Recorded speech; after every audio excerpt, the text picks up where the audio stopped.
الله من الشيطان الرجيم. بسم الله الرحمن الرحيم.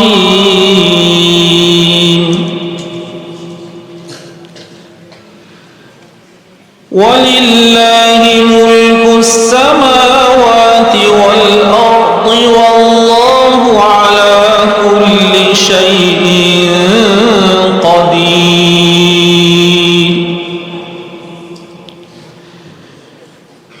إن في خلق السماوات والأرض واختلاف الليل والنهار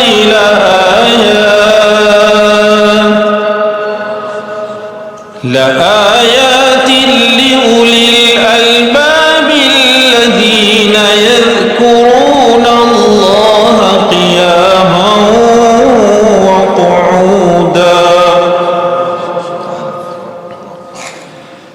الذين يذكرون الله قياما وقعودا وعلى جنوبهم ويتفكرون في خلق السماوات والأرض ربنا ما خلقت هذا باطلا سبحانك فقنا عذاب النار.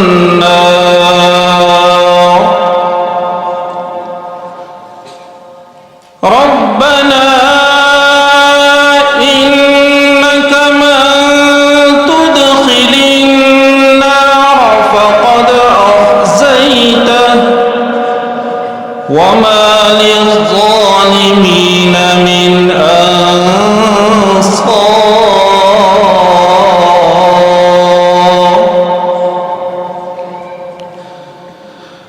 ربنا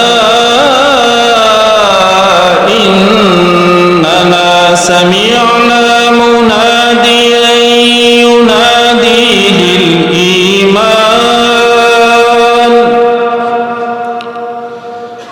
سمعنا مناديا ينادي للإيمان أن آمنوا بربكم فآمنا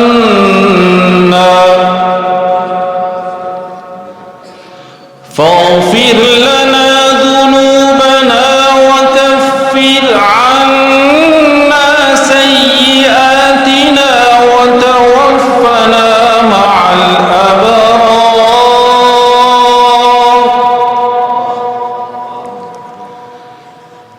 ربنا وآتنا ما وعدتنا على رسلك ولا تخزنا يوم القيامة إنك لا تخلف الميعاد.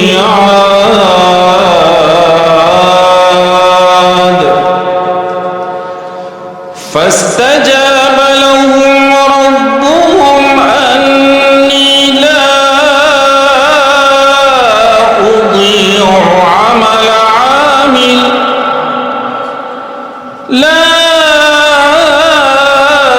أضيع عمل عامل منكم من ذكر أو أنثى بعضكم من بعض فالذين هاجروا وأخرجوا من ديارهم وأوذوا في سبيلي وقاتلوا وقتلوا لأكفرن عنهم سيئاتهم ولأدخلنهم جنات تجري من تحتها الأنهار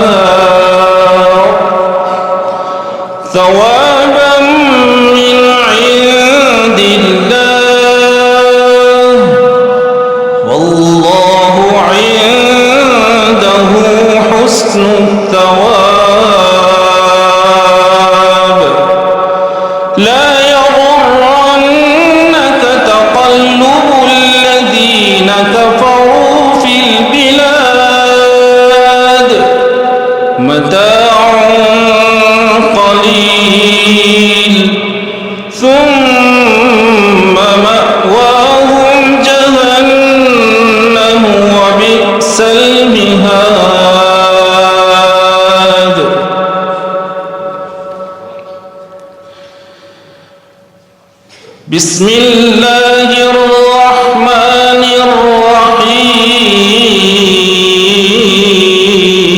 الرحیم یا ایہا المزمل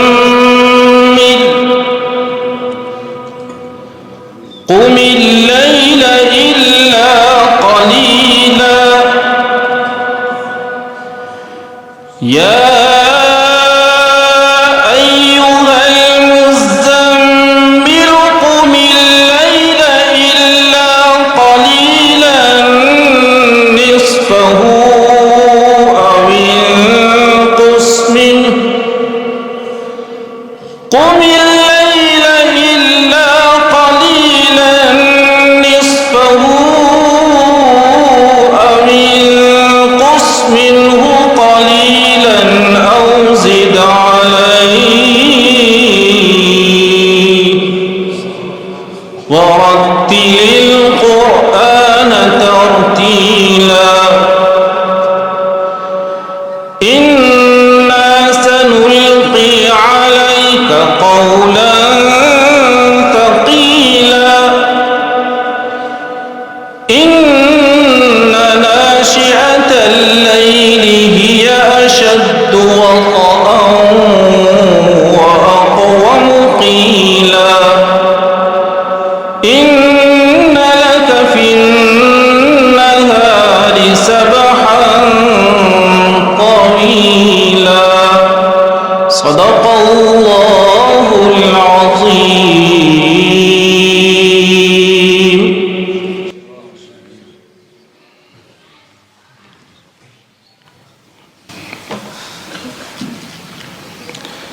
نحمده ونصلي على رسوله الكريم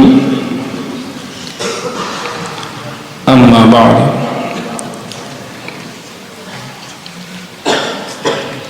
قال الله سبحانه وتعالى يزيد في الخلق ما يشاء صدق الله مولانا العظيم.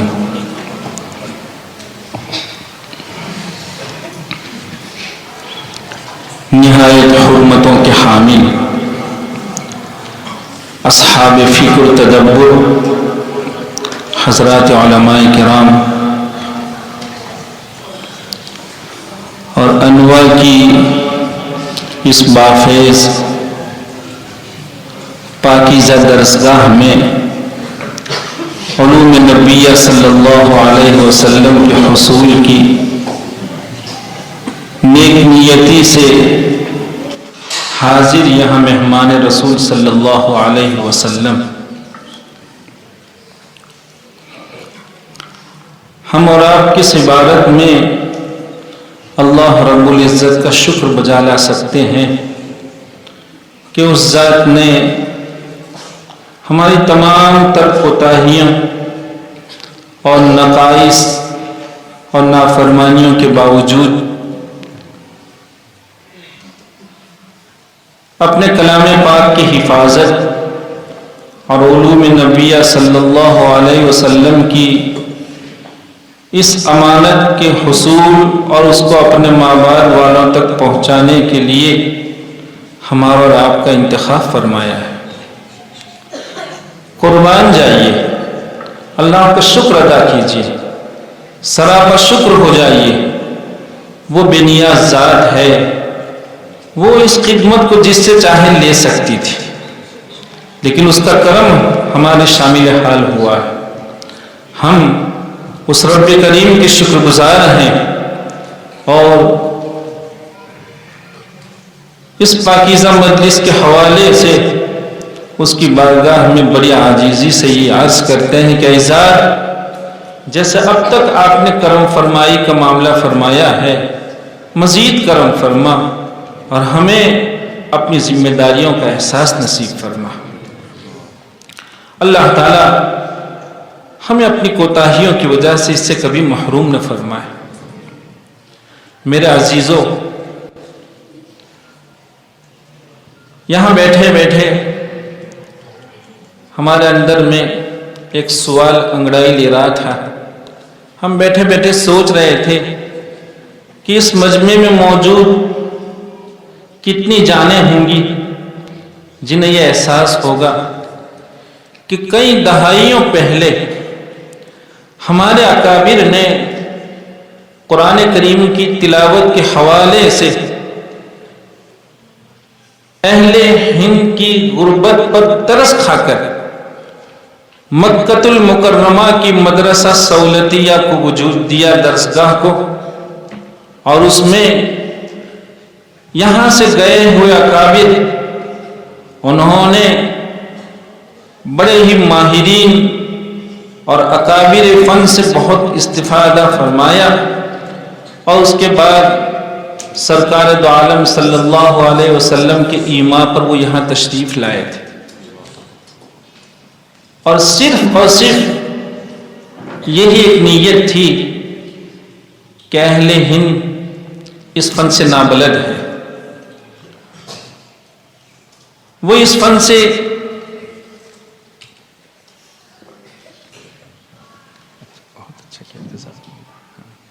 شکریہ۔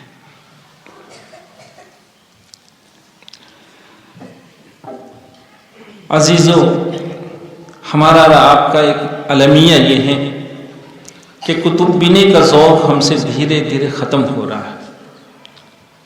اگر ہم اوراق گردانی کرتے، ہماری اور ہمارے اسلاف مطالعے کے ذریعے دونوں کے مابین موازنہ کرتے تو انداز ہوتا آج یہاں کی اس چھوٹی سی درسگاہ میں بالکل ابتدائی درجوں میں رہے ہمارے عزیز، کسی کا تعلق بلکہ اکثریت کا تعلق درجات حفظ سے رہا ہے، اتنا خوبصورت مسابقہ، اتنے عمدہ ان کا تلفظ اور ادا،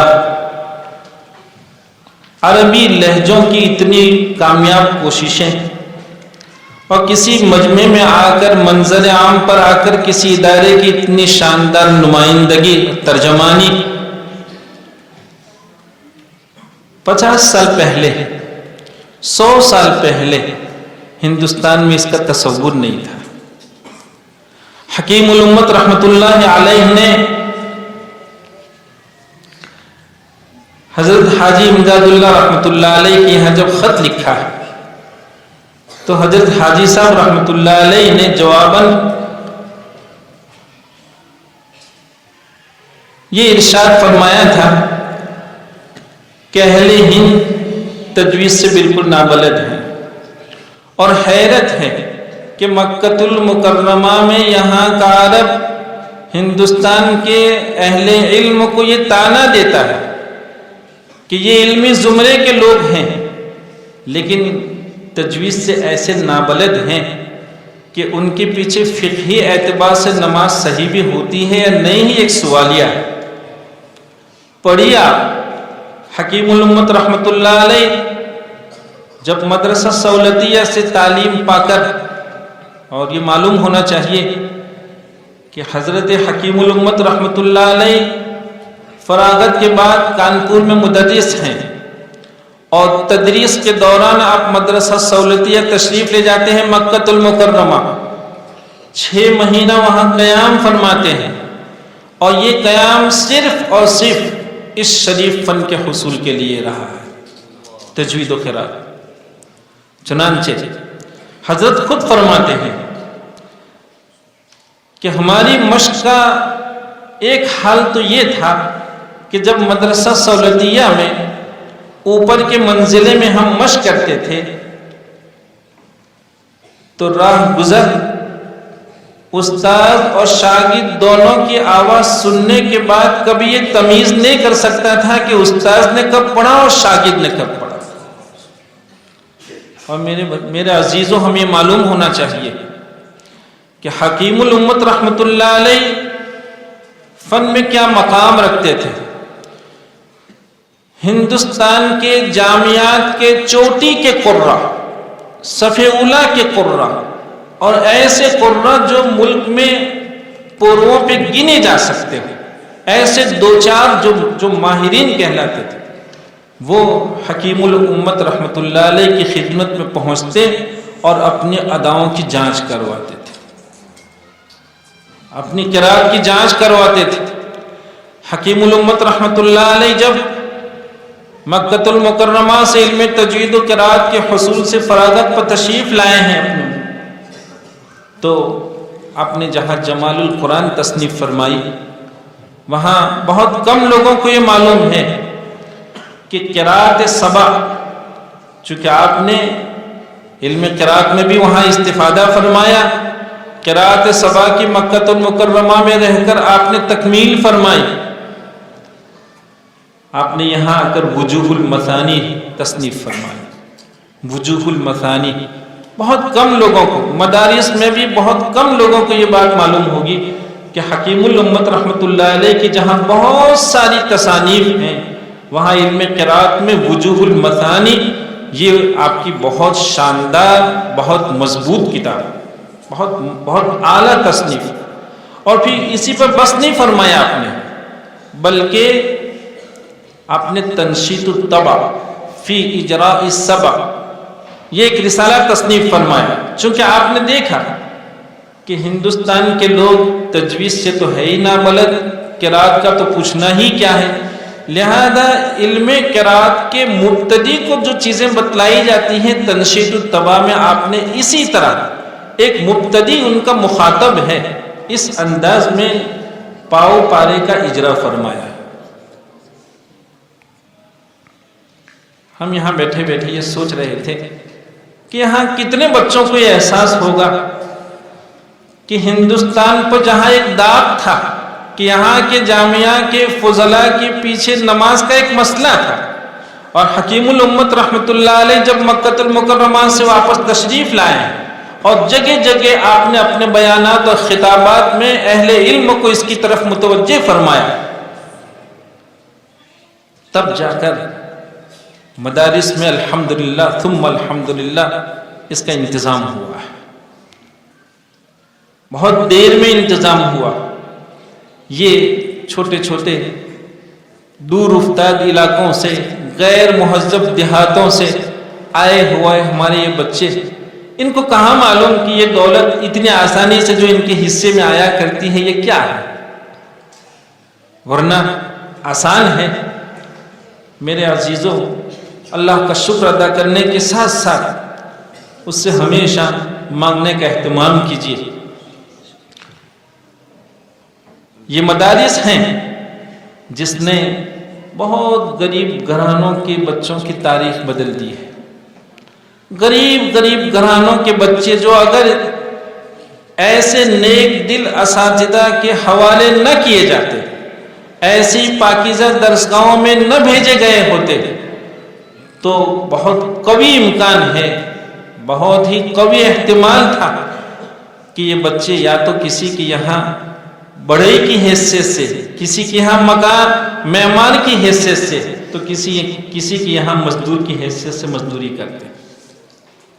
لیکن اللہ تعالیٰ بہت جزائے خیر عطا فرمائے ان نیک نفوس لوگوں کو جنہوں نے بڑی عرق ریزی سے، بڑی محنت سے، نہ معلوم کتنے در کے چکر کاٹ کر، کتنے دروازوں کو دستک دے کر، اور کتنوں کے یہاں اپنی جھولی پھیلا کر ان مدارس کو وجود دیا ہے۔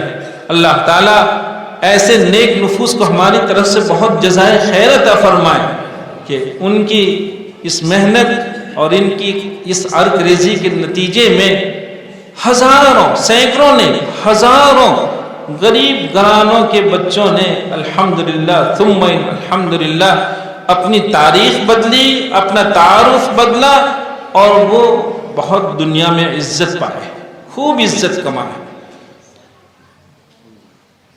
میرے عزیزوں، آپ نے امام کسائی رحمۃ اللہ علیہ کا نام سنا ہوگا، چونکہ امام کسائی رحمۃ اللہ علیہ کی جہاں علم قرات میں ایک بہت بڑی حیثیت ہے کہ صدیاں ہو گئی لیکن آج بھی دنیا آپ کو امام کے نام سے یاد کرتی ہے، دنیا نے آپ کو قرات کا امام تسلیم کیا ہے، وہاں نحو میں بھی آپ کی بہت بڑی حیثیت ہے۔ تو اگر قرات کے عنوان سے نہ صحیح لیکن جیسے امام خلیل ابن احمد رحمۃ اللہ علیہ کو، امام سیبوی کو لوگ علم نحو کے عنوان اس کے حوالے سے جانتے ہیں، ان کی امامت کو تسلیم کرتے ہیں، ایسے ہی امام کسائی رحمۃ اللہ علیہ بھی نحو کے بہت بڑے امام رہے ہیں۔ چونکہ آپ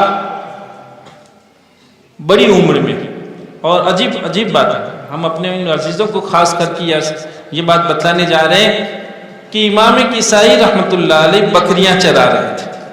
وہ عالم نہیں تھے، وہ قاری نہیں تھے، وہ نحوی نہیں تھے، عربیت میں مہارت کا وہاں تصور نہیں تھا، وہ بالکل ناواقف، ان پڑھ، جاہل کا لفظ تو ذرا اچھا نہیں لگتا ہے، لیکن بالکل ان پڑھ تھے، وہ ناخواندہ تھے، وہ بکریاں چرا رہے تھے۔ لیکن کیا قصہ پیش آتا ہے، ایک خاتون اپنے چھوٹے بچے کو لے کر کسی نیک دل استاذ کے یہاں دینی تعلیم کو لے جانے کی کوشش کر رہی تھی۔ بچہ ہزار منع کر رہا تھا کہ ہم نہیں جائیں گے، اس کی والدہ اس کو گھسیٹ کر لے جا رہی تھی۔ جب دیکھا کہ بچہ مدرسہ جانے کے لیے تیار نہیں ہے، وہاں دیکھا کہ امام کسائی رحمۃ اللہ علیہ جو بعد میں امام بنے ہیں وہ بکریاں چرا رہے تھے۔ تو اس بچے کی والدہ نے، اس خاتون نے اپنے بچے سے کہا کہ جاؤ مدرسہ، مکتب جاؤ، تعلیم حاصل کرو، ورنہ اس جوان کا حال دیکھو، اس طرح بکریاں چراؤ گے۔ یہ جو بکریاں چراتا ہے کل تمہیں بھی یہی کام کرنا ہوگا، بکریاں چرانی پڑے گی۔ امام کسائی رحمۃ اللہ علیہ کی غیرت کو محمیز ہوئی، دھکا لگا، کہا اچھا ناخواندہ ان پڑھ لوگوں کے لیے ہمیں مثال میں پیش کیا جا رہا ہے، اور ہم سے ہمارے باب میں یہ کہا جا رہا ہے۔ ان کی غیرت جوش میں آئی اور انہوں نے پاکیزہ درسگاہ کی راہ اختیار کی، نیک دل اساتذہ کرام کی صحبت ان کو حاصل ہوئی۔ اس زمانے میں امام حمزہ رحمۃ اللہ علیہ جو بہت بڑے پائے کے امام، اور کیا کہیے موقع نہیں ہے، امام حمزہ رحمۃ اللہ علیہ کے حالات جب پڑھتے ہیں تو ایسا لگتا ہے کہ ایسے اللہ کے اولیاء کی روزانہ صحبت میسر ہونی چاہیے۔ کیا لوگ ہیں، قدرت نے کیسے کیسے انعامات سے ان کو نوازا تھا، پڑھیے ان کے حالات۔ ہم اپنے ان بچوں کو یہ راہ دکھلائیں گے۔ آپ یہ سمجھیے کہ یہ ہمارے دل کی گہرائیوں کا پیغام ہے جو ہم آپ کے یہاں پہنچا رہے ہیں کہ بچوں ایسے اکابر، ایسے ائمہ کی سوانح کو اپنے سرہانے رکھا کرو، بجائے موبائل دیکھنے کے اس کو ایسی کتابوں کا مطالعہ کر کے سویا کریں۔ انداز ہوگا آپ کو کہ روح کیسی، روحانیت کیسی ترقی کرتی ہے اور کیسا کیف محسوس ہوتا ہے۔ امام حمزہ رحمۃ اللہ علیہ بہت بڑے درجے کے ولی بھی رہے ہیں، جہاں وہ کوفہ کے امام فی القراءت ہیں۔ بہرحال امام کسائی رحمۃ اللہ علیہ کو ابتدا ہی میں اتنے بڑے امام کی شاگردی نصیب ہوئی، تلمذ نصیب ہوا۔ یہ کسی کی قسمت ہوا کرتی کہ کوئی بچہ ابتدا ہی سے کوئی بہت بڑے ماہر کے یہاں پہنچ جاتا ہے۔ ظاہر بات ہے کہ جو بڑا ماہر ہوتا ہے وہ بہت کم وقت میں بڑی آسانی کے ساتھ منزل پہنچا دیا کرتا ہے۔ امام کسائی رحمۃ اللہ علیہ کو امام حمزہ رحمۃ اللہ علیہ کی صحبت حاصل ہوتی ہے، قرات کی تکمیل کرتے ہیں، اس کے بعد پھر بصرہ کا سفر کرتے ہیں امام خلیل ابن احمد رحمۃ اللہ علیہ کے یہاں نحو کے حصول کے عنوان سے، پھر جا کے نحوی ہوتے ہیں، پھر عرب کے بدوؤں میں جاتے ہیں اور وہاں جا کے اصلی جو زبان عربیت ہے اس کو حاصل کرتے ہیں۔ امام کسائی رحمۃ اللہ علیہ جو جوان کل بکریاں چرا رہا تھا اور ان پڑھ ہونے میں ان کو مثال میں پیش کیا جاتا تھا، اور ایک عورت یہ کہہ رہی تھی کہ بیٹا اگر مدرسہ نہیں جاؤ گے تو اس طرح بکریاں چراؤ گے، لیکن وہ بکریاں چرانے والا جوان جب نیک دل اساتذہ کی صحبت اختیار کرتا ہے، پاکیزہ درسگاہوں میں اپنی رہائش اختیار کرتا ہے اور اپنی زندگی کا کچھ وقت پاکیزہ درسگاہوں کے حوالے کرتا ہے، تو دیکھیں تاریخ کیسی بدلتی ہے کہ کون جانتا ہے کہ امام کسائی رحمۃ اللہ علیہ بکریاں چرانے والے ہیں۔ آج امام کسائی کے ساتھ بکریاں چرانے کا جو لفظ کہا جاتا ہے یہ زبان پر جلدی سے آ نہیں پاتا ہے اور دل گوارا نہیں کرتا ہے کہ امام کے باب میں یہ کہا جائے. یہ امام کسائی رحمۃ اللہ علیہ. لیکن دیکھیے ہم جیسے عرض کر رہے تھے کہ یہ وہ درسگاہیں ہیں جس نے کتنے غربا کی تاریخ بدل دی. مائیں محنت کر کے آدھی روٹی کا بچوں کے لیے انتظام کرتی ہے. باپ کہیں کسی کے یہاں مزدوری کر کے بچوں کے لیے 2-4 لقموں کا انتظام کرتا ہے. لیکن یہی بچہ جب کسی ادارے میں چلا جاتا ہے تو پھر وہ کیا مقام حاصل کرتا ہے کہ لوگ اس کے لیے اپنی پلکیں بچھانے کو سعادت خیال کرتے ہیں.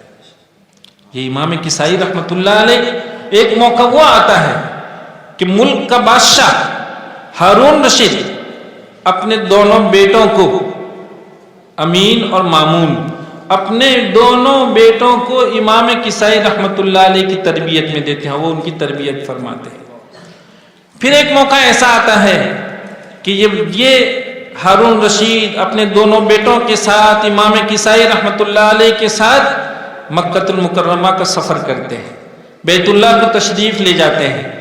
بیت اللہ کے سے جب واپسی ہو رہی تھی تو دروازے پر امام کسائی رحمۃ اللہ علیہ کے جوتے پڑے ہوئے تھے. سب کے جوتے تھے.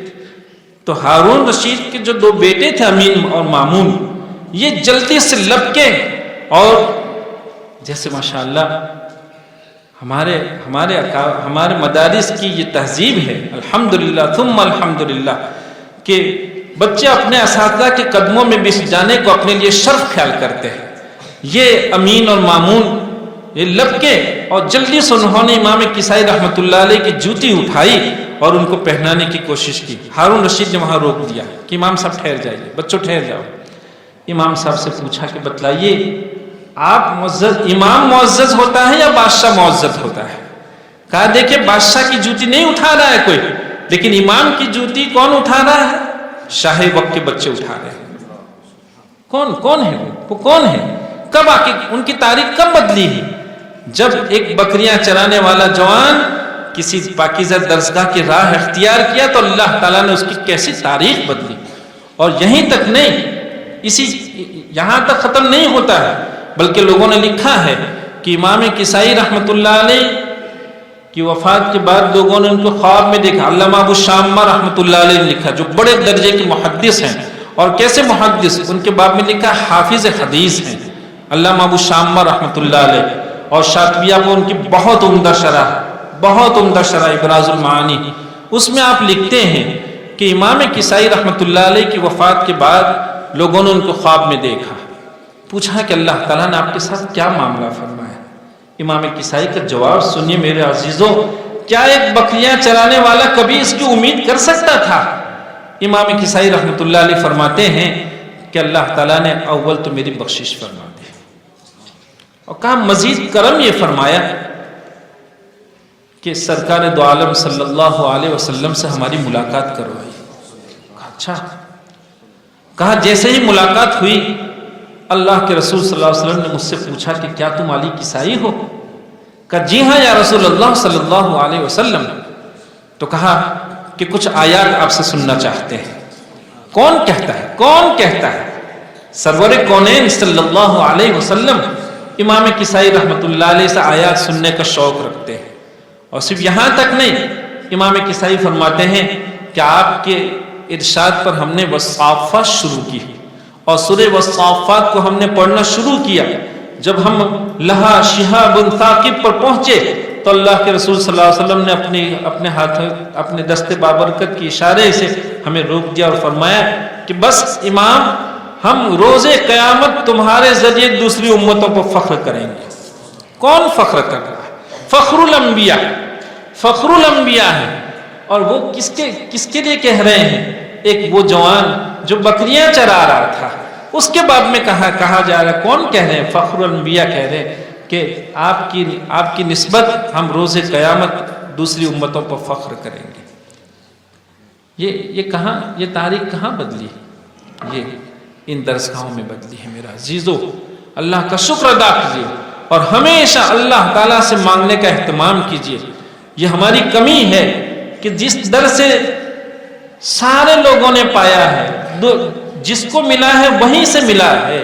کبھی کوئی بھکاری اس کے در سے خالی ہاتھ نہیں گیا ہے. اور اس کا تو مسئلہ ہی عجیب ہے، ابھی بندے نے مانگا نہیں کہ اس کی یہاں دستخط ہو جاتا ہے، لے جاؤ لے جاؤ.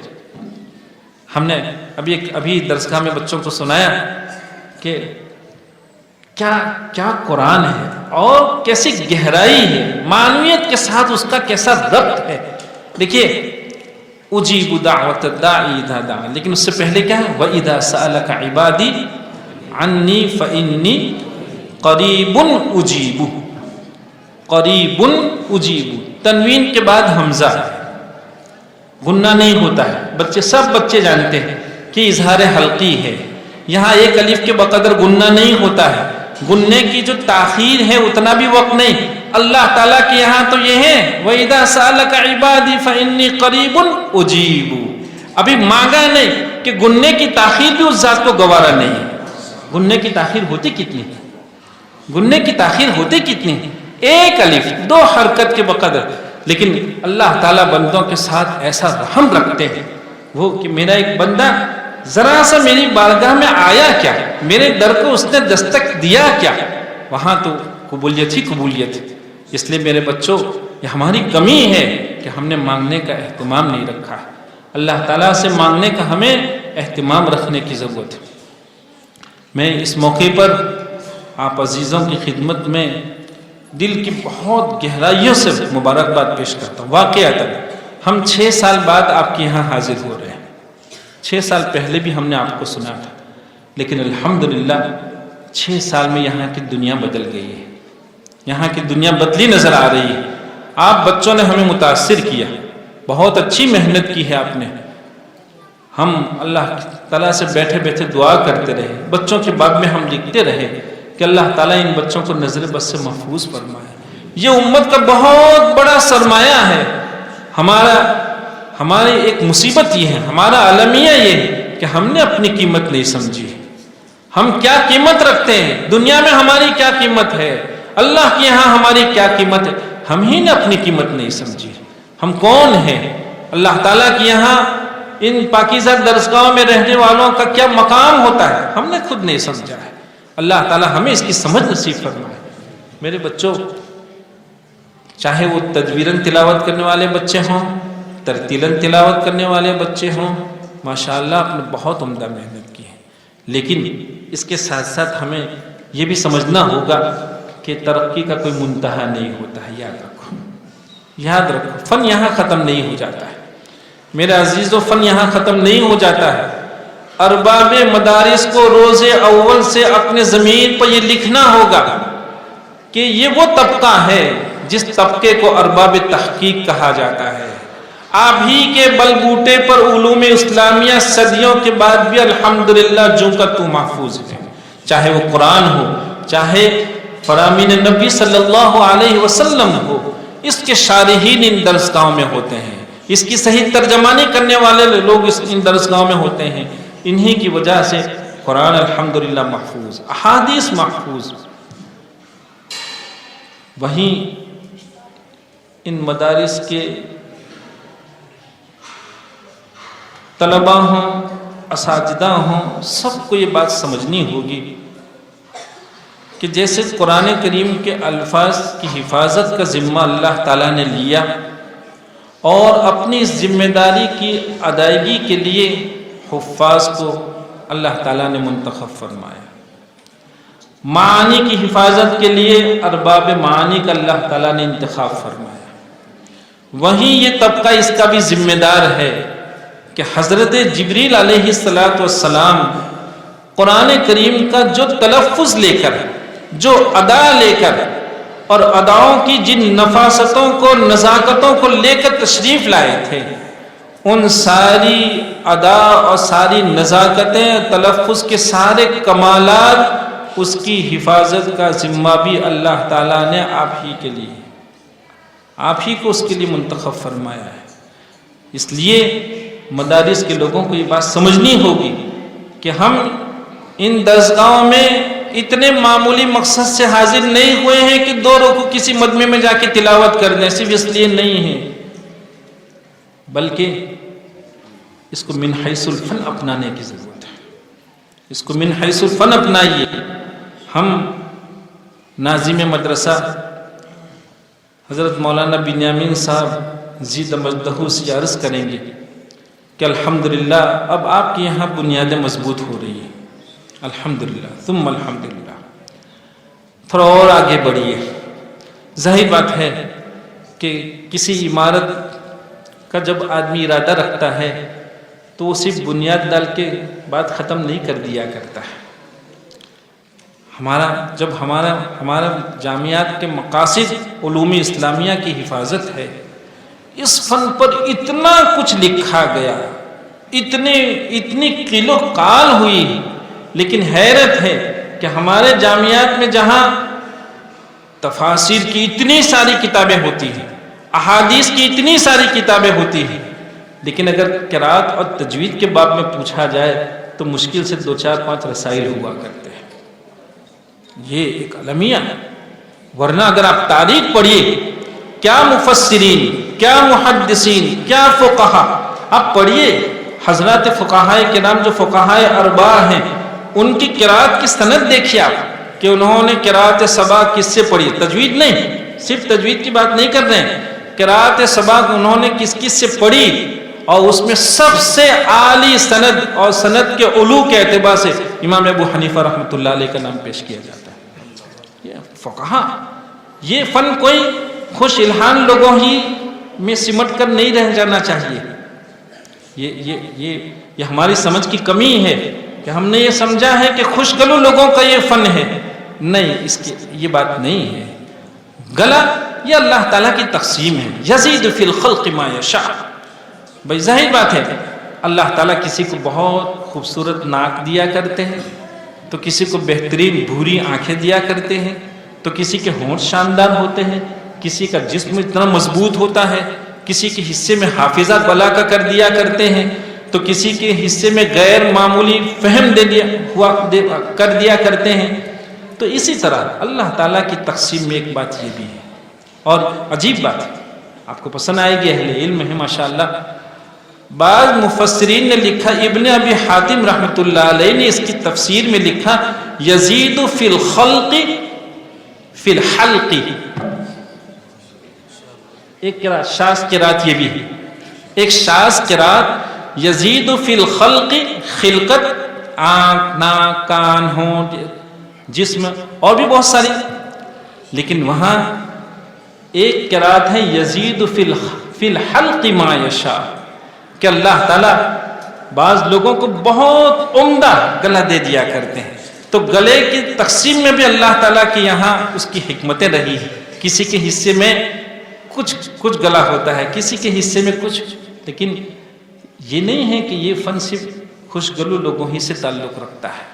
آپ پڑھیے ملا علی قاری رحمۃ اللہ علیہ کون ہے ملا علی قاری رحمۃ اللہ.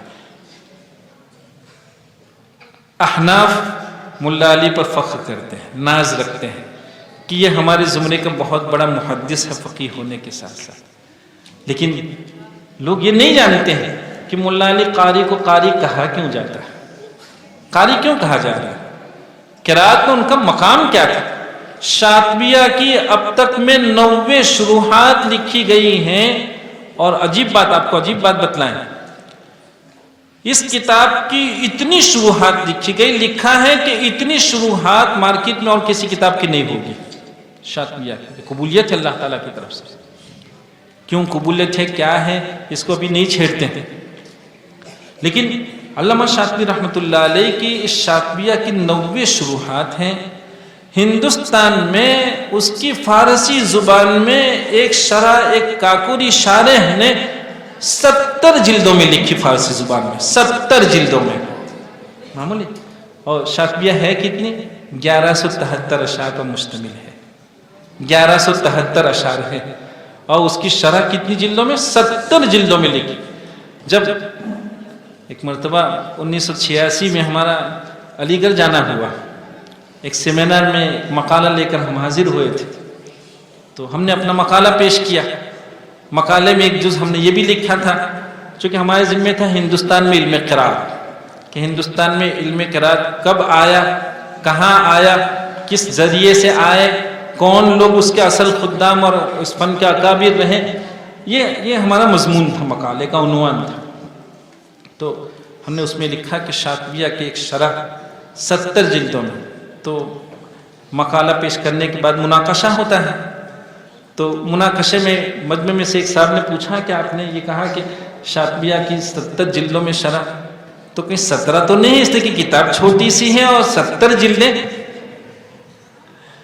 یہ لکھا۔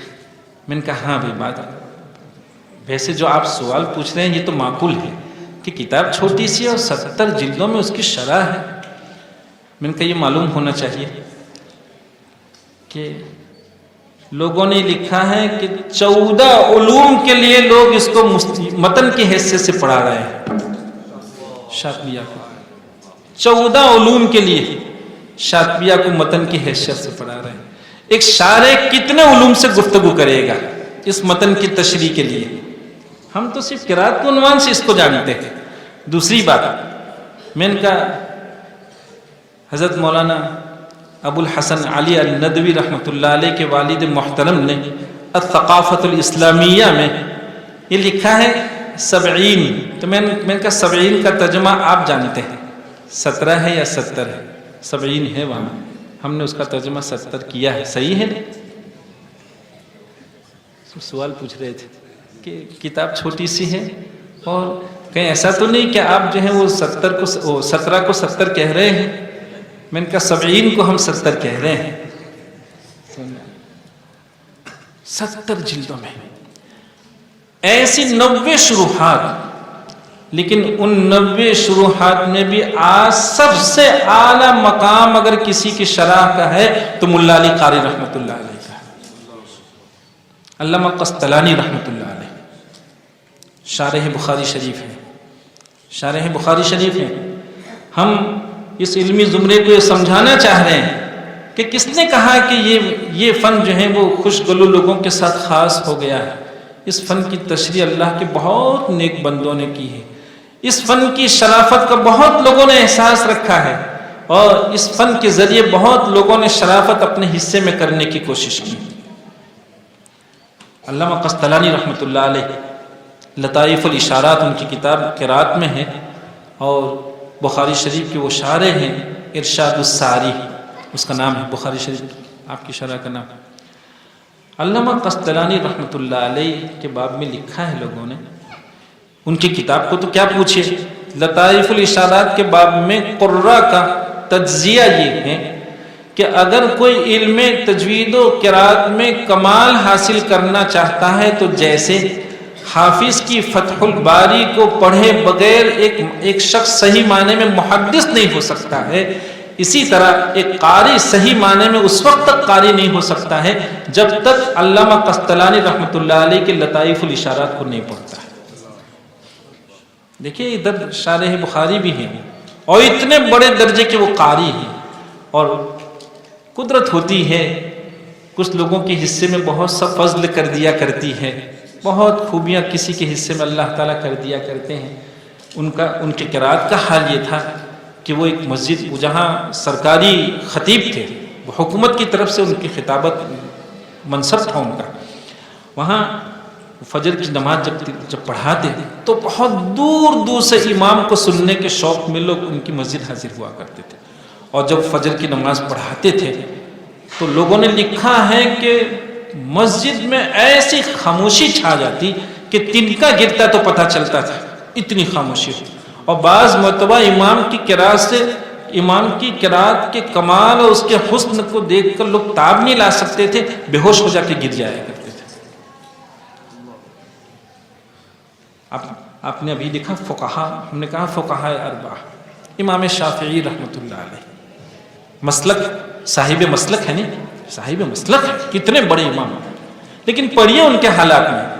ہم یہی بات ابھی عرض کر رہے تھے کہ ہمارا عالمی ہم پڑھتے نہیں ہیں، ورنہ یہ ساری باتیں کتابیں، ایسا تو ہے نہیں یہاں وہی آ رہی، یہ سب کتابوں سے مانگ کے حاصل کیا، اور ہم ہمیشہ بچوں سے کہتے ہیں کہ بچوں ہم آج بھی الحمدللہ آپ کی طرح حقیقی معنی میں طالب علم ہیں، ہم روزانہ اپنے درجے میں پہنچتے ہیں اور مستقل کچھ وقت صرف اس لیے فارغ ہوتا ہے کہ کبھی اس امام کے در پہ جا کے اپنی جھولی لے کر جاتے ہیں، کبھی یہاں دامن پھیلاتے ہیں، وہاں کبھی ہاتھ پھیلاتے ہیں، کہاں سے کچھ نہ کچھ مل جائے، اور جس کے یہاں سے ملتا ہے تو اس کا شکر اور ہم آپ بچوں کو ایک بہت اچھی بات بتلائیں کہ دیکھو ہمیشہ اپنی دعاؤں میں اپنے اکابر کو، اپنے اساتذہ کو، اپنے مشائخ کو، اور جن جن لوگوں نے آپ کا علمی تعاون کیا، چاہے وہ شرح ہوں، مصنفین ہوں، محشی، سارے لوگوں کے لیے یا تو تھوڑا تھوڑا صدقہ کیا کیجئے یا کم از کم ان کے لیے دعاؤں کا اہتمام کیجئے، پھر علم میں برکت دیکھیں آپ۔ امام شافعی رحمۃ اللہ علیہ کے باب میں لکھا ہے کہ اللہ تعالیٰ نے ایسی بلا کی آواز دی تھی، ایسی بلا کی ان کی آواز تھی، ان کے معاصرین کبھی کبھی اجتماعی طور پر ان کی خدمت میں حاضر ہوتے اور کہتے کہ امام بہت دنوں سے اللہ کی یاد میں آنسو نہیں آیا ہے، اللہ کی یاد میں آنسو کے شوق میں آپ کے یہاں حاضر ہوئے ہیں۔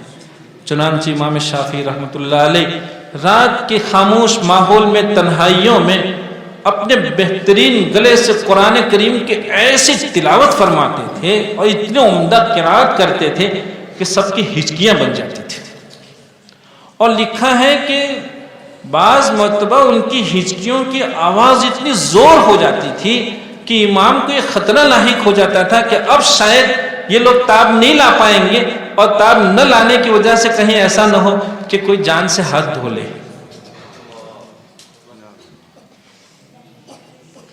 ابھی بیٹھے بیٹھے ایک کاغذ میرے پاس تھا، اس میں میں نے ایک کسی کتاب سے نقل کیا تھا، میں نے کہا دیکھو کیا لوگ ہیں، اور اللہ کے رسول صلی اللہ علیہ وسلم کی یہاں ہماری تلاوتیں ضرور پہنچتی ہوگی، ہم اسی نیت سے پڑھیں، قرآن اسی نیت سے پڑھیں، شاندار قرات اسی نیت سے ہو، کوئی سنتا ہے نہیں سنتا ہے، اس کو بھاتا ہے نہیں بھاتا ہے، اللہ خوش ہو جاتے ہیں۔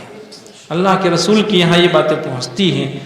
ایک ابن الحیثم فارسی رحمۃ اللہ علیہ، ان کے باب میں لکھا ہے، ابن الحیثم فارسی رحمۃ اللہ علیہ کے باب میں لکھا ہے کہ ان کو اللہ کے رسول صلی اللہ علیہ وسلم کی ایک مرتبہ خواب میں زیارت ہوتی ہے۔ اللہ کے رسول صلی اللہ علیہ وسلم فرماتے ہیں انت الحیثم الذی یزین القرآن بصوتک، انت الحیثم الذی یزین القرآن بصوتک، کہا جی ہاں یا رسول اللہ صلی اللہ علیہ وسلم۔ تو پھر اللہ کے رسول صلی اللہ علیہ وسلم ان کو مبارکباد پیش فرماتے ہیں۔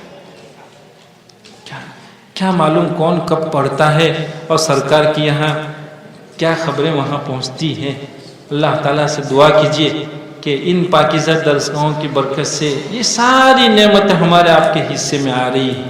خیر ہم گفتگو لمبی کر رہے ہیں، معاف فرمائیں گے، لیکن آپ بچوں کو دل کی گہرائی سے جہاں مبارکباد پیش کرتے ہیں وہاں پھر ایک مرتبہ آپ کی یاد دہانی کرتے ہیں کہ میرے بچوں اس کو من حیث الفن اپناؤ، اس کو من حیث الفن اپناؤ، پڑھیے، بہت کچھ لکھا ہے، اور ہمارے وہ اکابر جو بہت معمولی تعداد کی کتابوں سے پورے غور و فکر سے جو باتیں لکھ کر گئے، اور ان کو جن کتب کی تلاش رہی وہ مراجع کی حیثیت کی کتابیں جو مارکیٹ میں صرف مخطوطات کی حیثیت سے صدیوں تک رہی، اور ہمارے اکابر ان کتابوں کی تمناؤں کو لے کر منو مٹی کے نیچے جا چکے ہیں۔ الحمدللہ آج وہ کتابیں مارکیٹ میں بہت آسانی سے تباہ ہو کے آ رہی ہیں۔ ہمارے لیے کتنی سہولت ہے، اللہ تعالیٰ نے کتنا انتظام فرمایا ہے، لیکن اس کے ساتھ ساتھ یہ بھی ہمیں احساس رہنا چاہیے کہ ان سارے اسباب و وسائل کو جب اللہ تعالیٰ نے ہمارے حصے میں فرما دیا ہے، اب بھی اگر ہم نہیں کریں گے تو کیا اللہ کے یہاں ہم سے کوئی جواب بن پڑے گا؟ اس لیے میرا عزیزو، اس کو من حیث الفن اپنائیے، اس میں آگے بڑھیے۔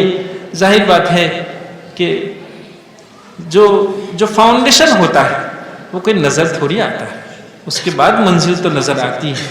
ابھی تو آپ نے فن میں بنیاد رکھی ہے، لیکن جب آپ آگے بڑھیں گے تو آپ کو انداز ہوگا کہ فن کیا ہے، اور فن اپنے میں کتنی گہرائی اور کتنی جاذبیت رکھتا ہے، کتنی وسعت رکھتا ہے، اور لوگوں نے لکھتے لکھتے لوگوں کا قلم ہار گیا، لوگ تھک گئے، لیکن ہر ایک اس احساس کے ساتھ اس دنیا سے گیا کہ فن کی جیسی تشریح ہونی چاہیے تب تک نہیں ہو پائی۔ اللہ تعالی ہمیں اور آپ کو اس شریف فن سے صحیح معنی میں وابستگی نصیب فرمائے، اس سے رشتہ نصیب فرمائے، ہم اس کو اپنی نجات کا ذریعہ سمجھیں۔ اللہ تعالی ہمیں اور آپ کو قبول فرمائے۔ پھر ایک مرتبہ ہم آپ کو، آپ کے اساتذہ کرام کو، ارباب انتظام کو بہت مبارکباد پیش کرتے ہیں اور آپ کے لیے دعا کرتے ہیں۔ ہم امید کر کے یہاں سے جا رہے ہیں کہ انشاءاللہ آپ ایک اچھی منزل طے کر کے اس فن کا سفر آگے بڑھائیں گے، اور آئندہ جب ہم آپ کے یہاں حاضر ہوں تو ہمیں اپنی امیدیں پوری ہوتی نظر آنی چاہیے۔ ہم اس امید کے ساتھ یہاں سے جا رہے ہیں، اللہ سے دعا بھی کرتے ہیں اللہ تعالی ہمیں علم کے ساتھ ساتھ عمل کی راہ بھی اپنانے کی توفیق عطا فرمائے اور اس کی دولت سے بھی مالا مال فرمائے، ہماری کوتاہیوں سے اللہ تعالیٰ درگزر فرمائے۔ وآخر دعوانا ان الحمد للہ رب العالمین۔